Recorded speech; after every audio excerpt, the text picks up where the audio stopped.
lugar na tawag ay maduko. Pag bumaba sa ibang lugar lahat ng bayo ko. Laking kanto, alam mo dito matino. Hindi mo kakayanin pag ako nagbiro. Lumaki sa lugar na tawag ay maduko. Pag bumaba sa ibang lugar lahat ng bayo ko. Laking kanto, alam mo dito matino. Hindi mo kakayanin pag ako nagbiro. Idol, may mga kasama ko nung kuna. Yung iba naman ay nangulungan na lang muna. Yung lima, di ginaya yung sistema. Nalulungan din na muna ang paranoia. Kung di ako nag-rap, alin sa dalawa. Kaya laki ng pasasalamat kay ama. Inagapan yung buhay pagbangon dahil lima. Yung mga kaalaman din na iyong ginisa. Pagbaba lahat rat-ratan. Sinutriman nila lahat ng haratan.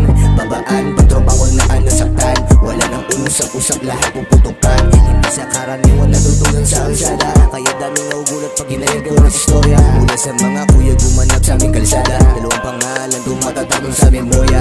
Kuya Lapis at Kuya Boy Tato. Yan ang mga idol sa pagiging totoo. Isang nagbago at isa yung natitlo. Pero kahit na ganun sa saludo pa rin ako. Galing mo sa mga na tawag ay matuko. Pag bumaba sa ibang lugar lahat na payo ko. Laking ganto, alam mo nitong matino. Hindi mo kakayanin pag ako ang nagbiro. Lumaki sa lugar na tawag ay matuko. Pag bumaba sa ibang lugar lahat na payo ko. Laking ganto, alam mo nitong matino. Hindi mo kakayanin pag ako ang nagbiro. Galing mo sa mga na tawag ay matuko. Pag bumaba sa ibang lugar lahat na payo ko.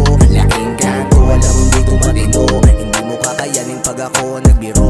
Galing Bulacan, layo ng pinanikan. Pero kahit na ganun, akin ang ginanapan. Isang makatang, hangat buhay gumaan.